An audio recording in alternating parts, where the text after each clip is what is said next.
Welcome to Jyothi TV. ముందుగా headlines చూద్దాం. BC SC ST సంక్షేమ పథకాల సమీక్షకు సీఎం రేవంత్. సమాన అభివృద్ధి ప్రభుత్వ లక్ష్యమని రేవంత్ రెడ్డి వెల్లడి. బడ్జెట్ కేటాయింపులపై గట్టి ఆడిట్. ప్రజల సమస్యలపై చర్చ.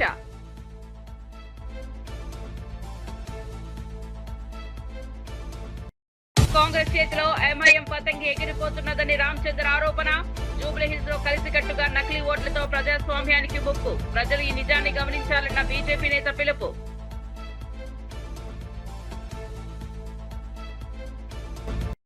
బాలకృష్ణకు మంత్రి పదవి ఇవ్వాలని అభిమానులు భారీ డిమాండ్. హిందూపురం పర్యటనలో అభిమానుల వినియోగ అభివృద్ధి కోరికలు. ఓపిక పట్టండి బాలకృష్ణ అభిమానులు ప్రతిస్పందన.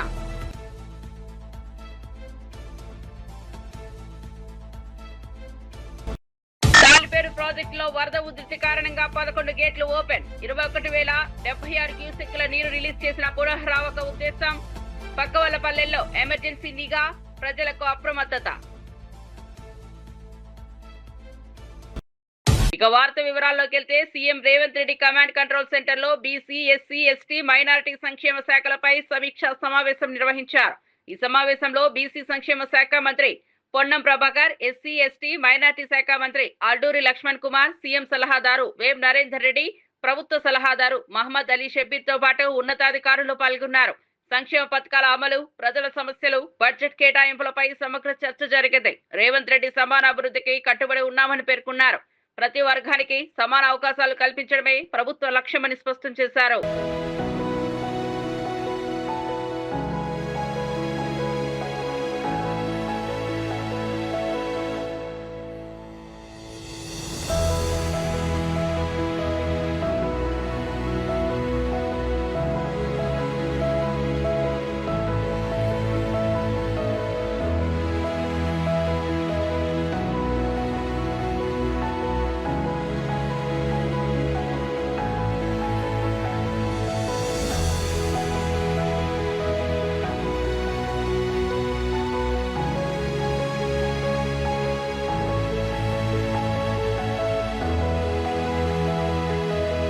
జూబ్లీహిల్స్ ఉప ఎన్నికల్లో కాంగ్రెస్ పార్టీ దొంగ ఓట్లతో గెలవాలని కుట్ర పన్నుతోందని బీఆర్ఎస్ వర్కింగ్ ప్రెసిడెంట్ కేటీఆర్ తీవ్ర ఆరోపణలు చేశారు. రాష్ట్ర ఎన్నికల ముఖ్య అధికారికి వినతి పత్రం సమర్పించి సుమారు 20,000 దొంగ ఓట్లు ఉన్నాయని వివరించారు. ఒకే చిరునామాలో చిన్న చిన్న అక్షరాలు మార్చి 3-4 గుర్తింపు కార్డులు ఉన్నాయని, 15,000 ఓట్లు సరైన చిరునామాలు లేకుండా నమోదయ్యాయని పేర్కొన్నారు. ఈ అవకతవకలపై పూర్తిస్థాయి దర్యాప్తు జరగాలని డిమాండ్ చేశారు. కాంగ్రెస్ ను ప్రజాక్షేత్రంలో ఎండగడతామని హెచ్చరించారు. గద్వాలు, నకరేకల్లు, ఉప్పలు, మంచిర్యాల అక్కడి ఓట్లు ఇక్కడ కూడా రాయించి ఈ రోజు ఒక కొత్త నాటకానికి తెరలేపి దొంగ ఓట్లతో గెలవాలనే ప్రయత్నం కాంగ్రెస్ పార్టీ చేస్తున్నట్టుగా మాకు అనుమానం ఉన్నది. కాంగ్రెస్ పార్టీ అని నేను ఎందుకంటున్నా అంటే కింది లెవెల్ అధికారులతో కాంగ్రెస్ నాయకత్వం కుమ్మక్కై కింద లెవెల్లో ఉండే బిఎల్ఓస్ కానీ, కింద లెవెల్లో ఉండే ఇతర చిన్న చిన్న అధికారులు కానీ వాళ్లతో కుమ్మక్కై ఈ కార్యక్రమం చేస్తున్నట్టుగా మాకు స్పష్టమైన సమాచారం కూడా ఉన్నది. ఒక్కొక్క బూత్ లో 50 ఓట్లు యాడ్ చేసుకోవాలా, సైలెంట్ గా చాప కింద నీరులాగా 400 బూతులున్నాయి, 20,000 ఓట్లు యాడ్ చేస్తే మనం ఖచ్చితంగా గెలవాలి అనే ఒక కుట్రతో పన్నాగంతో కాంగ్రెస్ పార్టీ ప్రయత్నం చేసినట్టుగా మాకు కూడా సమాచారం ఉన్నది. మేము ఎన్నికల సీఈఓ గారిని అడిగింది, రాష్ట్ర సీఈఓ గారిని అడిగింది 3 రిక్వెస్ట్ వారి ముందు పెట్టాం. ఒకటి, వెంటనే థరో ఇన్వెస్టిగేషన్ జరగాలి. ఇంకా వారం రోజులు టైం ఉంది నామినేషన్ల ప్రక్రియ ముగిసేదానికి. థరో ఇన్వెస్టిగేషన్ అంటే పూర్తి స్థాయి విచారణ జరగాలి. ఇందులో ఎందుకు ఈ అవకతవకలు జరిగినాయి, ఎందుకు ఈ ఓటర్ లిస్ట్ లో ఇన్ని తప్పుల తడకగా ఓటర్ లిస్ట్ ఉన్నది, ఇది తేలాలి. ఇది తప్పకుండా జూబ్లీహిల్స్ ప్రజలకు కూడా చెప్పాల్సిన అవసరం వారి మీద ఉన్నది. నెంబర్ 1. నెంబర్ 2, ఏ అధికారులైతే మరి క్షేత్రస్థాయిలో కుమ్మక్కయ్యారో వారిని ఖచ్చితంగా వారి మీద చర్య తీసుకోవాల్సిందే, వారిని అక్కడి నుంచి తరలించాల్సిందే అని చెప్పి కూడా మేము వారిని డిమాండ్ చేస్తా ఉన్నాం. మూడవది, 19,000 నుంచి 20,000 ఈ రకంగా ఓట్లు యాడ్ అయినాయని చెప్పి చెప్తా ఉన్నారు. ఇక్కడ ఒక ఇంట్రెస్టింగ్ విషయం ఏమంటే మేము మాట్లాడితే ఇప్పుడు వారు చెప్తా ఉన్నారు మా దగ్గర ఓటర్ లిస్ట్ లో కొన్ని తొలగించామండి, మరణించిన వాళ్ళవి లేదా రీలొకేట్ అయిన వాళ్ళవి, అట్లా 12,000 పోయినాయన్నారు. మరి మొత్తం ఎన్ని పెరిగినాయంటే 7,000 పెరిగినాయన్నారు. అంటే 12,000 తీసేసి 7,000 పెరిగాయంటే 19,000 ఓట్లు యాడ్ అయినాయి. ఆ 19,000 కూడా ఇదే. బీఆర్ఎస్ నేత కేటీఆర్ వ్యాఖ్యలు తమ ఓటమిని ముందుగానే అంగీకరించినట్లుగా ఉన్నాయని ఎమ్మెల్సీ బాల్మూరి వెంకట్ విమర్శించారు. జూబ్లీహిల్స్ ఉప ఎన్నికల్లో ప్రజల తీర్పు కాంగ్రెస్ పక్షానే ఉంటుందని విశ్వాసం వ్యక్తం చేశారు. కేటీఆర్ చేస్తున్న ఆరోపణలు పూర్తిగా నిరాధారణమని, బీఆర్ఎస్ పార్టీ శ్రేణుల్లో విశ్వాసం కోల్పోయిందని అన్నారు. జూబ్లీహిల్స్ లో కాంగ్రెస్ అభ్యర్థి ఘన విజయం సాధించబోతున్నారని ధీమా వ్యక్తం చేశారు. కేటీఆర్ మాటల్లోనే బీఆర్ఎస్ లో నైరాశ్యంగా నెలకొన్నట్లు స్పష్టమైందని వ్యాఖ్యానించారు.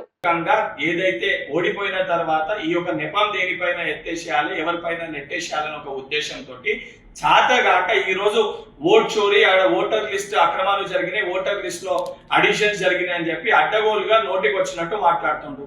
ఓటర్ లిస్ట్ లో ఎటువంటి అవకతవకలు జరగలేదు, 100% ట్రాన్స్పరెన్సీ తోటి ఉంది, 2023లో ఉన్న లిస్టే ఉందని చెప్పని ఎలక్షన్ కమిషన్ చాలా క్లియర్ కట్ గా చెబుతున్నప్పటికీ కూడా అయినా ఓటర్ లిస్ట్ లో అవకతవకలు జరిగితే ఎలక్షన్ కమిషన్ కి ఆధారాలు తీసుకెళ్లి కంప్లైంట్ ఇస్తే వాళ్ళు దాన్ని రూపొందిస్తారు. ఓటర్ లిస్ట్ లో ఏదైతే తప్పులు చేయడానికి కానీ ఓటర్ లిస్ట్ రూపొందించేది కూడా కాంగ్రెస్ పార్టీ కాదు, కాంగ్రెస్ ప్రభుత్వం కాదు. మా చేతిలో ఏముండదని తెలిసి కూడా 10 ఏళ్ళు మంత్రిగా పనిచేసిన నువ్వు సోయి లేకుండా ఉద్దేశపూర్వకంగా కాంగ్రెస్ పార్టీ పైన బురద చల్లే ప్రయత్నం చేస్తున్నావు.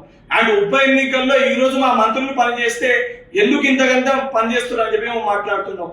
గతంలో బీఆర్ఎస్ పార్టీ అధికారంలో ఉన్నప్పుడు ఉప ఎన్నికల సమయంలో కొత్త కొత్త పథకాలు తీసుకొచ్చి ప్రజల్ని మోసం చేసి అడ్డగోలుగా అధికారాన్ని దుర్వినియోగం చేసుకుంటేనే ఈ రోజు ప్రజలందరూ పంచుకొడితే నీ పార్టీ పోయి గజ్వేల్ ఫార్మ్ హౌస్ లో పండుకుంది.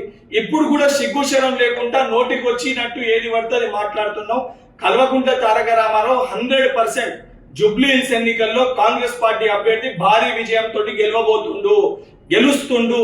గెలుస్తుండని తెలిసే ఉద్దేశపూర్వకంగా నువ్వు ఈ రోజు ఈ ఓట్ చోరీని తీసుకొని తెరపైకి తీసుకొని వచ్చి ఈ యొక్క ఓటమి నుంచి తప్పించుకునే ప్రయత్నం చేస్తున్నావు. ఎన్నికల ముందే నువ్వు ఈ ఓటమిని నువ్వు అంగీకరించినట్టు నీ మాటల ద్వారా చాలా స్పష్టంగా అర్థమవుతుంది.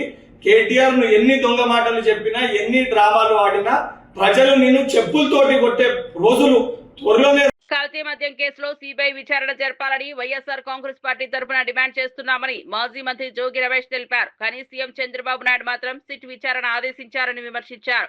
తాను నిర్దోషినని దైవ సాక్షిగా ప్రమాణం చేయడానికి సిద్ధమని చెప్పారు. శ్రీ వెంకటేశ్వర స్వామి లేదా విజయవాడ కనకదుర్గమ్మ సన్నిధిలో ప్రమాణం చేయమని చంద్రబాబును సవాల్ విసిరారు. ఈ కేసుతో తనకు ఎలాంటి సంబంధం లేదని స్పష్టం చేశారు.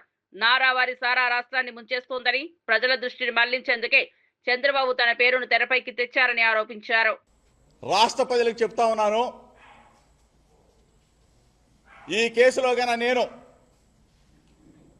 చంద్రబాబు నాయుడు ఆరోపించినట్టుగా నేను దీనిలో ఇన్వాల్వ్ అయి ఉంటే ఏ శిక్షకైనా సిద్ధంగా ఉన్నానని చెప్పేసి మీ ద్వారా తెలియజేస్తా ఉన్నా.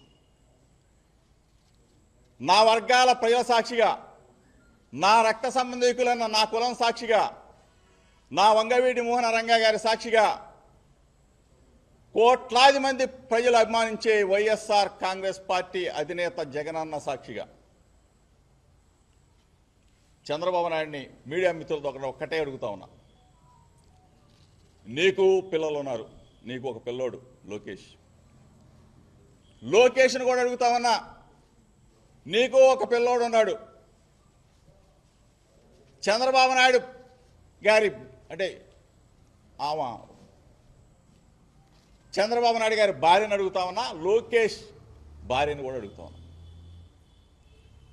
చంద్రబాబు నాయుడు నువ్వు మీ భార్యకి చెప్పు, ఆ అమ్మకు చెప్పు. లోకేష్ మీ ఆవిడ బ్రాహ్మణికి చెప్పు. జోగి రమేష్ ఈ విధంగా చేశాడు అని చెప్పిన తర్వాత సిట్ అధికారులు నువ్వెవడో సిట్ అధికారులు వేసావు కదా, వాళ్ళని పిలిపించి డైరెక్ట్గా చంద్రబాబు నాయుడు గారి భార్య కానీ లోకేష్ కానీ వాళ్ళతో మాట్లాడమను. మాట్లాడిన తర్వాత చంద్రబాబు నాయుడు గారి భార్య కానీ లోకేష్ భార్య కానీ ఒకటే చెప్తుంది, అరే బుద్ధి తక్కువ వాళ్ళరా, 45 సంవత్సరాల పాటు మీకు రాజకీయాల్లో అనుభవం ఉందని చెప్తా ఉన్నాడు చంద్రబాబు నాయుడు. మనకి కుటుంబం ఉంది, జోగి రమేష్కి కుటుంబం ఉంది. వాళ్ళ పిల్లోడిని అన్యాయంగా ఆల్రెడీ. రాష్ట్ర నిర్మాణ రంగం 11.97% వృద్ధి రేటుతో రికార్డు స్థాయిలో ముందుకు సాగుతోంది. 4,804 కోట్ల విలువైన 6,612 ఇళ్ల రిజిస్ట్రేషన్లు పూర్తయ్యాయి. గృహ నిర్మాణ పట్టణాభివృద్ధి రంగాల్లో ప్రభుత్వం తీసుకున్న సంస్కరణలు పారదర్శక విధానాలు ఈ వృద్ధికి కారణమని అధికారులు తెలిపారు. రిజిస్ట్రేషన్లలో పెరుగుదలతో రాష్ట్ర ఆర్థిక వ్యవస్థకు బలపడింది. భవిష్యత్తులో మరిన్ని నిర్మాణ ప్రాజెక్టులు ప్రారంభించేందుకు ప్రణాళికలు సిద్ధమవుతున్నాయని సమాచారం. ప్రభుత్వ హౌసింగ్ స్కీమ్లో రియల్ ఎస్టేట్ చట్టాల సమర్థ అమలు నిర్మాణ రంగానికి ఊతమిస్తున్నాయని పేర్కొన్నారు. జూబ్లీహిల్స్ ఉప ఎన్నికల్లో కాంగ్రెస్ పార్టీ తరఫున ఎంఐఎం అభ్యర్థి పోటీ చేస్తున్నారని బీజేపీ రాష్ట్ర అధ్యక్షుడు ఎన్ రామచంద్రరావు సంచలన వ్యాఖ్యలు చేశారు. రెండు పార్టీలు కూడా సిటీని జూబ్లీహిల్స్ రెండింటిని కూడా నిర్లక్ష్యం చేసింది. మనం జూబ్లీహిల్స్ విషయంలో మాట్లాడుతున్నాం కాబట్టి ఈరోజు జూబ్లీహిల్స్లో డ్రైనేజీలు కానీ రోడ్డు వ్యవస్థ కానీ అదేవిధంగా అక్కడ ఉన్నటువంటి ప్రభుత్వ కార్యాలయాలు ఇంతవరకు జూబ్లీహిల్స్ కాన్స్టిట్యున్సీలో ఒక్కటి కూడా ప్రభుత్వ కార్యాలయం లేదు. ఇటువంటి పరిస్థితి జూబ్లీహిల్స్ ఉన్నది. జూబ్లీహిల్స్కు ఒక ప్రణాళికతో జిహెచ్ఎంసీ కానీ ప్రభుత్వం కానీ ఎప్పుడు చేయలే. గతంలో బీఆర్ఎస్ పార్టీ చెప్పింది 100 రోజుల్లో దీన్ని స్వరూపం మారుస్తాం, విశ్వనగరం చేస్తాం. అది విశ్వనగరం మారిందా విషాద నగరం మారిందా జూబ్లీహిల్స్ ప్రజలే చెప్పాలి. ఇక్కడ వీళ్ళు కూడా 100 రోజులు యాక్షన్ ప్లాన్ అన్నారు. వచ్చి 2 సంవత్సరాలు అయిపోయింది. వీళ్ళు ఈ 2 సంవత్సరాల్లో కూడా వీళ్ళు చేసింది ఏంది? ఈ యొక్క రాష్ట్రానికి చేయలే, జూబ్లీహిల్స్కి కూడా చేయలే. 6 గ్యారంటీలు అన్నారు, 420 ప్రామిస్లు చేశారు, వాగ్దానాలు. ఈ 420 గతంలో చట్టం మారింది కాబట్టి 420 కేసులే. ప్రభుత్వం మాట్లాడేదంతా 420 కేసులే. కాబట్టి ఈరోజు ఉన్నటువంటి పరిస్థితిలో జూబ్లీహిల్స్ ప్రజల్ని నేను ఒక్కసారి గమనించాలి, వాళ్ళని కోరుతా ఉన్నాను. ఈరోజు భారతదేశంలో మోదీ గారి ప్రభుత్వము, మోదీ గారు చేసినటువంటి ఏదైతే పనులు ఉన్నాయో వికసిత భారత్ వైపు పోతా ఉన్నాం. అదేవిధంగా మోదీ గారిని మనం ఈరోజు తెలంగాణ ప్రజలు 8 సీట్లు ఇచ్చి వాళ్ళు మమ్మల్ని ఆదరించారు. జూబ్లీహిల్స్ కూడా మనం గెలిపించి ఈరోజు భారతీయ జనతా పార్టీని మీరు గెలిపిస్తే రేపు అసలైనటువంటి ఒక ప్రతిపక్షంగా ఈ కాంగ్రెస్ పార్టీ చేస్తున్నటువంటి ఆగడాల్ని ఆపేటువంటి ప్రయత్నం చేస్తాం. బీఆర్ఎస్కి ఓటేసినా లాభం లేదు, ఎందుకంటే వాళ్ళు ఆ పార్టీలో ఉంటారా. కల్తీ మద్యం కేసుతో రాష్ట్ర రాజకీయాలు మరింత వేడెక్కుతున్నాయి. ఈ వ్యవహారంలో సంచలన విషయాలు వెలుగులోకి వస్తున్నాయని బీజేపీ నేతలు తీవ్ర వ్యాఖ్యలు చేశారు. జగన్ పాలనలో నేరాలు, అవినీతి అసాధారణమైపోయాయని విమర్శించారు. నారావారి సారా రాష్ట్రాన్ని ముంచేస్తోందని, ప్రజల ఆరోగ్యాన్ని కూడా ప్రమాదంలో నెట్టారని ఆరోపించారు. ఈ కేసులో ప్రధాన నిందితుడు జనార్దన్ రావు వీడియోలో బహిర్గతమైన విషయాలు వైఎస్ఆర్ కాంగ్రెస్ నేతల ప్రమేయాన్ని స్పష్టంగా చూపిస్తున్నాయని అన్నారు. ప్రభుత్వం వెంటనే సిబిఐ విచారణకు ఆదేశించాలని బీజేపీ డిమాండ్ చేసింది. మళ్ళీ మొన్న గవర్నమెంట్ రాగానే అవన్నీ ఆగిపోయింది సార్. ఏం చేయడం లేకుండా బాగా స్ట్రిక్ట్ అయిపోయేటప్పటికి ఇక నేను కూడా ఆగిపోయాను సార్ మొత్తం. ఆ తర్వాత ఏప్రిల్లో 2025 ఆ టైంలో మళ్ళీ జోగి రమేష్ గారిని కాంటాక్ట్ చేసి మాట్లాడదామంటే నేను మన తమ్ముడు ద్వారా మాట్లాడాను సార్. టీడీపీ గవర్నమెంట్ మీద ఏదో రకంగా మనం బదులు చాలాలి, వాళ్ళు యాడ్ చేయాలి, మనకి అప్పుడు మైలేజ్ ఎక్కువ ఉంటుంది అని నువ్వు ఇంతకుముందు చేసేవాడు కదా, చేశారు కదా, వాళ్ళందరినీ మళ్ళీ పిలిచి లేలో పెట్టాను సార్. నేను ఇబ్రాహీంపట్నం అనుకున్నా సార్. తర్వాత నేను మా క్లాస్మేట్ జయచంద్ర రెడ్డి తమ్ముడిపల్లి అని తెలిసేటప్పటికి చిత్తూరు జిల్లా, ఉమ్మడి చిత్తూరు జిల్లా వచ్చింది కాబట్టి ముందు అక్కడ ప్లాన్ చేద్దాం, చంద్రబాబు గారిని బ్యాన్ చేయడానికి అక్కడ చేద్దాము. ఇప్పుడు నేను అక్కడ వైన్ షాప్లో వాళ్ళకి వచ్చినాయి, వాళ్ళు చేసుకోలేకపోతే తీసుకుంటున్నానని చెప్పి జోరమేష్ గారు చెప్పాను సార్. అయితే అక్కడే ప్లాన్ చేయాలని చెప్పారు. నేను అక్కడ లోపల అతను పాలక సిద్ధాన్ని అతను పట్టుకొని అవన్నీ రూమ్ అద్దెకి తీసుకొని వేరే వాళ్ళ పేరు మీద అక్కడ సెటప్ అంతా చేశాను సార్. చేసిన తర్వాత ఎవరైతే ఉన్నారో వాళ్ళకి తెప్పించి ఇవన్నీ రెడీ చేయించు, మందు తయారు చేయడానికి కావాల్సిన స్పిరిట్, లేబుల్, క్యాపులు అన్నీ, దాన్ని కలిపేదానికి కావాల్సిన కెమికల్స్ అన్నీ తెప్పించి బాలాజీ ద్వారా చేశాను సార్. అది ఎప్పటికప్పుడు 1 నెల 2 నెలల్లో ఇది ఇలా అంతా రెడీ చేసి పెట్టండి. రెడీ చేసి ఎప్పుడైతే పెడతారో అప్పుడు మొత్తం ఎక్కువగా ఉన్నప్పుడు మీరు ఎవరు లేని సమయం చూసి దాన్ని గవర్నమెంట్ మీద బొజ్జాలి, నీకేం కాదు, నీకు ఏమైనా ఇబ్బంది అని నేను చూసుకుంటాము. నేను బాగా ఆర్థిక ఇబ్బందుల్లో ఉన్నానండి. ఆ ఆర్థిక ఇబ్బందులన్నించి తీసేసి మీ ఫ్రెండ్ అక్కడ ఎక్కడో ఆఫ్రికాలో డిస్టరీస్ ఉన్నాయి కదా, అక్కడికి వెళ్ళిపో, నీకు దానికి కావాల్సిన అమౌంట్ 3 కోట్లుగా మేము సర్దుతాము, నువ్వు ఇవన్నీ ఏం చెప్పకుండా మామూలుగా ఏం తిరిగినట్టుగా ఉండు, నువ్వు అక్కడికి వెళ్ళి అన్నీ రెడీ చేస్తూ ఉండే ఎవరికి అనుమానం రాకుండా అని చెప్పారు సార్. అదేవిధంగా తిరుగుతూ ఉంటుంది. ఏ నెల నెల అక్కడ కుర్రోడు కూడా వెళ్ళిపోతానంటే నేను గట్టిగా అడిగాను సార్ ఇబ్బంది అవుతుంది అని అడిగితే మొన్న సెప్టెంబర్ 20వ తారీఖు తర్వాత ప్లాన్ చేద్దాం, నువ్వు మీ ఫ్రెండ్ ఎక్కడున్నాడో కనుక్కోవాలంటే నేను కనుక్కుంటే ఆఫ్రికాలో ఉన్నానని చెప్పాడు సార్. అయితే నువ్వు కూడా ఆఫ్రికా వెళ్ళిపో, అతనితో టచ్లో ఉంటూ నేను పెట్టుబడి పెడతానని చెప్పి కమిట్మెంట్ తీసుకో, నీకు ఇబ్బంది లేకుండా ఉంటుంది, మేము ఇక్కడ అడ్జస్ట్మెంట్ చేస్తాం, అమౌంట్ అంతా మీ బ్రదర్కి చేస్తాం, మీకు ఎటువంటి పరిస్థితులు ఏమీ ఇబ్బంది లేకుండా మేము చూసుకుంటాము, ఎట్లాగో ఇబ్బందులు పడ్డావు కదా, ఎందుకంటే ఇబ్బంది ఏం పడతావు, దాన్ని వెళ్ళిపో, అక్కడైతే నీకు అన్ని రకాలుగా ప్లస్ అయితే నీకు బాగుంటుంది. మాకు కూడా ఇక్కడ గవర్నమెంట్ మీద తప్పుడు ఆరోపణలు చేస్తే మాకు కూడా కలిసి వచ్చింది, మాకు కూడా మా వైసీపీ గవర్నమెంట్ కూడా కలిసి వచ్చింది అని కొన్ని రకాలు భయపెట్టి కొంచెం డబ్బు ఆశ చూపి అన్ని రకాలుగా చేశారు సార్ నన్ను. ఆ తర్వాత లాస్ట్కి ఇంకా 20 నేను టికెట్ బుక్ చేసుకున్నానని చెప్పాను సార్, 24 వెళ్తానికి. అప్పుడు 23 మళ్ళీ ఇంటికి రమ్మన్నాను సార్. ఇంటికి వెళ్ళాను సార్. నేను వాళ్ళ ఇంటికి వెళ్ళినప్పుడు అక్కడ లోకల్ నాయకులు యోగి రమేష్ గారు, యోగి రాము, నాగిరెడ్డి, స్వామి గారు అట్లా ఉన్నారు సార్. ఇంకా పిఏ రాము అందరూ ఉన్నప్పుడు ఒక నిమిషం మామూలుగా మాట్లాడి తర్వాత వాళ్ళందరినీ సెటిల్ చేసి వాళ్ళు వెళ్ళిపోయారు సార్.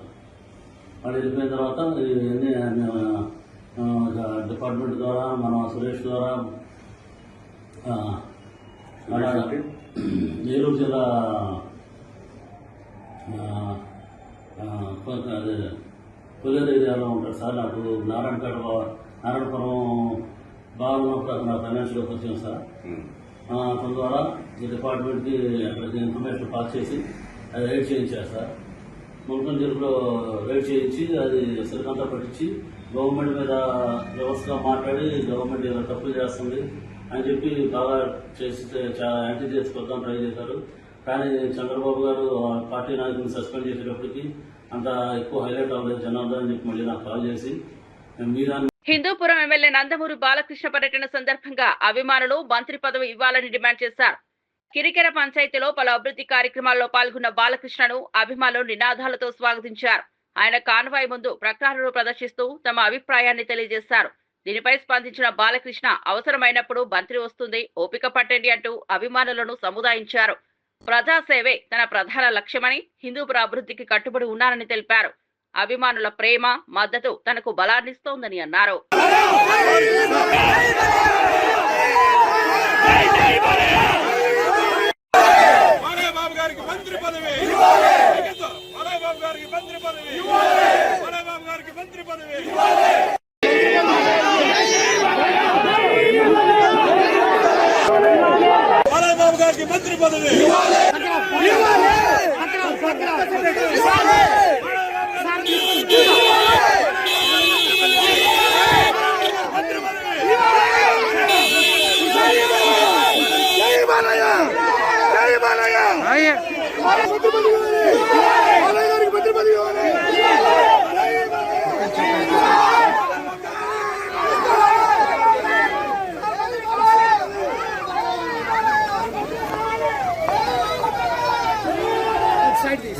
భద్రాద్రి కొత్తగూడెం జిల్లా చర్ల మండలంలోని తాలిపేరు ప్రాజెక్టులో వరద ఉధృతి భారీగా పెరిగింది. ఎగువన ఛత్తీస్గఢ్ తో పాటు స్థానికంగా కూడా భారీ వర్షాలు కురవడంతో జలాశయానికి పెద్ద ఎత్తున నీరు చేరుతోంది. దీంతో అధికారులు 11 గేట్లు ఎత్తి 21,076 క్యూసెక్ల నీటిని దిగువకు విడుదల చేశారు. తాలిపేరు, పగిడివాగు, రోటింతవాగు, చింతవాగులు ఉధృతంగా ప్రవహిస్తున్నాయి. ప్రాజెక్టు వద్ద వరద పరిస్థితిని ఏఈ సుమన పర్యవేక్షిస్తున్నారు. అధికారులు అప్రమత్తంగా ఉండాలని ప్రజలకు సూచించారు. వరద ప్రభావిత గ్రామాల్లో నిఘా కొనసాగుతోంది.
జూబ్లీహిల్స్ ఉప ఎన్నికపై హరీష్ రావు చేసిన వ్యాఖ్యలకు ఎమ్మెల్సీ అద్దంకి దయాకర్ తీవ్రంగా స్పందించారు. తెలంగాణను బుల్డోజర్లతో విధ్వంసం చేసిన కారును ప్రజలు తిరస్కరించారని అన్నారు. కంటోన్మెంట్ ఎన్నికల్లో కాంగ్రెస్ ను ఎలా గెలిపించారో జూబ్లీహిల్స్ లో కూడా అలాగే ప్రజలు విజయం అందిస్తారని పేర్కొన్నారు. హరీష్ రావు ఎంత సెంటిమెంట్ చూపించినా ప్రజలు ప్రభావితం కాబోరని వ్యాఖ్యానించారు. జూబ్లీహిల్స్ లో ప్రజలు కాంగ్రెస్ ను కోరుకుంటున్నారని ధీమా వ్యక్తం చేశారు. తెలంగాణ అభివృద్ధి ప్రజల సంక్షేమం కోసం కాంగ్రెస్ ప్రభుత్వం కట్టుబడి ఉందని స్పష్టం చేశారు. బుల్డోజర్ వద్దు, వాళ్ళకి కావాల్సింది చెయ్యి అని తెలిసింది. మిస్టర్ హరీష్ రావు గారు, మీరు మీ బామ్మార్ది గారు ఎంత ప్రచారం చేసినా మీకు ఒరిగేది ఏమీ లేదు. మొన్న హైదరాబాద్ లో జరిగిన కంటోన్మెంట్ ఎలక్షన్లలో కాంగ్రెస్ పార్టీని ఎట్ట గెలిపించారో ఇవాళ జూబ్లీహిల్స్ ఎన్నికల్లో కూడా కాంగ్రెస్ పార్టీని గెలిపించడానికి ప్రజలు సిద్ధంగా ఉన్నారు. మీరు చేసిన బుల్డోజర్ పాలన, మీరు చేసిన విధ్వంసాన్ని ఇంకా తెలంగాణ ప్రజలు కోరుకోరు. అంతా మీరు భ్రమపడుతున్న పరిస్థితి ఉన్నది. సానుభూతితో ఓట్లు పడతాయి అనుకున్నా కూడా గతంలో సాయన్న లాంటి ఒక మంచి నేత కూతురు దగ్గరనే మీరు పెట్టే నాయకుడు పనికిరాడని కాంగ్రెస్ పార్టీని ఎన్నుకున్నారు. ఇలా గోపీనాథ్ గారి దగ్గర కూడా మీరు సెంటిమెంట్ వర్కౌట్ అయిద్దని ఒక ప్రయత్నం చేసినా ఇలా కాంగ్రెస్ ను జూబ్లీహిల్స్ లో ప్రజలు కోరుకుంటున్న మాట వాస్తవం. కాబట్టి మీరు ఎన్ని సెంటిమెంట్ రెచ్చగొట్టినా లేకపోతే ఇట్లాంటి స్టేట్మెంట్లు ఏమిచ్చినా మిమ్మల్ని ప్రజలు పట్టించుకోరనే అంశం మీకు తెలిసేంత వరకు మిమ్మల్ని మేము ఏం చేయలేము. ఎందుకంటే ఇంకా మీరు భ్రమల్లో ఉన్నారు. మీరు ప్రతిపక్ష హోదాల్లో కూడా లేరు. ఉనికిలోనే లేని పరిస్థితుల్లో మీరు జూబ్లీహిల్స్ ఎన్నిక గెలుస్తామనే ఒక భ్రమల్లో ఉండడాన్ని బయటికి రావాలని హరీష్ రావు గారికి హితం. మాజీ జనసేన నాయకురాలు వినుత కోట డ్రైవర్ రాయుడు వీడియోపై టీడీపీ ఎమ్మెల్యే బొజ్జల సుధీర్ రెడ్డి స్పందించారు. ఆ వీడియో ఏఐ సాంకేతికతతో రూపొందించి ఉండొచ్చని లేదా చనిపోవడానికి ముందు భయపెట్టి తీసి ఉండవచ్చని తెలిపారు. ఒకవేళ అది నిజమైన వీడియో అయితే రాయుడుపై ఎన్ని చిత్తహింసలు జరిగాయో ప్రశ్నించారు. కోట దంపతులు క్రిమినల్ మెంటాలిటీలతో ఉన్నారని విమర్శించారు. 2019 ఎన్నికల్లో డిపాజిట్ కూడా రాని వారిపై తాను ఎందుకు డబ్బులు ఖర్చు చేస్తారని ప్రశ్నించారు. ఎన్నికల సమయంలో కూడా వారు కూటమి విజయానికి పనిచేయలేదని వ్యాఖ్యానించారు. వినూత కోట కుటుంబం చేస్తున్న ఆరోపణలు పూర్తిగా రాజకీయ నాటకం మాత్రమేనని అన్నారు. ఈ వీడియో ఏఐయా మాఫ్డా లేకుంటే వీళ్ళు ఎవరైతే అతను హత్య చేశారో దాని ముందర వీడియో తీసి మిమ్మల్ని వదిలేస్తాం కాబట్టి వీడియో చెయ్యి అని చెప్పి బెదిరించి వీడియో తీసిన తర్వాత హత్య చేయడం జరిగిందా? పోనీ ఆ రాయుడు అనేటోడు బతుకుంటే అన్నా అతన్ని పిలుచుకొచ్చి కూర్చొని మాట్లాడి ప్రజల సమక్షంలోనే ఇది తేల్చుకునేటోళ్ళం. కానీ ఇక్కడ విడ్డూరం ఏంటంటే ఈ హత్య జరిగి దగ్గర 2 నెలలు కావస్తూ ఉంది. వీరు జైలు కూడా పోవడం జరిగింది. వీళ్ళు బెయిల్ ఇచ్చిన తర్వాత ఇప్పుడు ఈ వీడియో అనేది రిలీజ్ చేయడం దాంట్లో వీళ్ళ అంతరాయం క్లియర్గా అర్థమైపోతాం. ఒక సింపతి తెచ్చుకోదానికో లేకుంటే కష్టపడి గెలిచి ఈరోజు మంచి పేరు తెచ్చుకొని శ్రీకాళహస్తిని అభివృద్ధి చేస్తున్న నా మీద బుడద జల్లదానికో చేస్తున్నారని చెప్పి ఒక క్లియర్ కట్ సంగతి తప్ప దీంట్లో వాళ్ళ డ్రైవర్తో నాకు డిపాజిట్లు కూడా గెలవని వాళ్ళతో ఆ రోజు మాకు వాస్తవాన్ని ఈ రోజు వరకు కూడా నేను ఆవిడతో ఎన్నో ప్రాబ్లమ్స్ ఫేస్ చేశాడు ఎలక్షన్స్ ముందర కూడా. కానీ ఏ రోజు కూడా ఈ రోజు వరకు ఆమెను సస్పెండ్ చేసిన తర్వాత కూడా, ఆమె మర్డర్ అయిన తర్వాత కూడా, వాళ్ళు మర్డర్ చేసిన తర్వాత కూడా ఇప్పటి వరకు కూడా నేను ఏ రోజు ప్రెస్ మీట్ పెట్టలేదు. ఏ రోజు వాళ్ళ గురించి చెడ్డగా మాట్లాడలేదు. ఏ రోజు గురించి కూడా ఒక కూటమి ప్రభుత్వంలో మనం సర్దుకొని పోవాలా, జాగ్రత్తగా ఉండాలా, ఒళ్ళు దగ్గర పెట్టుకుని పనిచేయాలని చెప్పి మా నాయకులు చెప్పారు. కాబట్టి ఏ రోజు కూడా నేను ప్రెస్ మీట్ పెట్టలేదు, ఏ రోజు మాట్లాడలేదు. కానీ ఈరోజు మాత్రం నేను చెప్పదలుచుకున్నాను. ఆ రోజు అసలు ఆవిడ మా కోసం పనిచేసింది ఆ కూటమి ప్రభుత్వంలో. ఏ రోజు కూడా వచ్చి మా కోసం పనిచేయలే. ఆఖరికి వాళ్ళ దగ్గర పనిచేసే జనసేన నాయకులు ఎవరైతే ఉన్నారో వాళ్ళని కూడా ఇబ్బంది పెట్టింది ఆవిడ. మేము ఇంటికి వెళ్ళి మా తల్లి కావచ్చు, మా భార్య కావచ్చు, ఇంటికి వెళ్ళి ఓటు అడిగేదానికి పోతే, ఓటు అడిగి పనిచేయమ్మని చెప్పేదానికి పోతే కనీసం ఇంట్లో కూడా రానిలే. ఏ రోజు కూడా చెప్పలేదు బాధ మీద. మా అమ్మగారు వాళ్ళ నాన్నగారు 40 సంవత్సరాలు మినిస్టర్కి పనిచేశారు, 40 సంవత్సరాలు ఎమ్మెల్యేకి పనిచేశారు, 20 సంవత్సరాలు మంత్రిగా పనిచేశారు. మా నాన్నగారు మంత్రిగా పనిచేశారు. తర్వాత మేము వచ్చాం 3rd జనరేషన్. ఇంత చరిత్ర ఉండి మా అమ్మను కూడా పోతే లోపల కూడా గేట్ లోపల రానికుండా చేసిన ఆ రోజు ఈరోజు ఇంకా బాధాకరమైన విషయం. నేను ఒకటే చెప్పదలుచుకున్నాను, ఇలాంటి చెత్త రాజకీయాలు చేస్తే మాత్రం డెఫినెట్గా ఎవరిని వదిలే పరిస్థితి ఉండదు. డెఫినెట్గా దీని మీద మాల సామాజిక వర్గానికి 5% రిజర్వేషన్లు ఇచ్చి 22వ రోస్టర్ అమలుతో నష్టపోయామని మాల సంఘాల జేఏసీ తీవ్ర ఆవేదన వ్యక్తం చేసింది. జూబ్లీహిల్స్ ఉప ఎన్నికల్లో తమ నిరసనను తెలియజేయడానికి 200 మంది నామినేషన్ వేస్తామని ప్రకటించారు. తమ హక్కుల కోసం పోరాటం కొనసాగిస్తామని, ప్రభుత్వం వెంటనే అన్యాయాన్ని సరిదిద్దాలని డిమాండ్ చేశారు. రిజర్వేషన్లలో అసమానతలు కొనసాగితే రాష్ట్ర వ్యాప్తంగా ఉద్యమాన్ని ప్రారంభిస్తామని హెచ్చరించారు. మాల వర్గానికి న్యాయం జరిగే వరకు తాము వెనక్కి తగ్గబోమని జేఏసీ నాయకులు స్పష్టం చేశారు. ప్రజాస్వామ్య మార్గంలోనే తమ పోరాటం కొనసాగుతుందని తెలిపారు.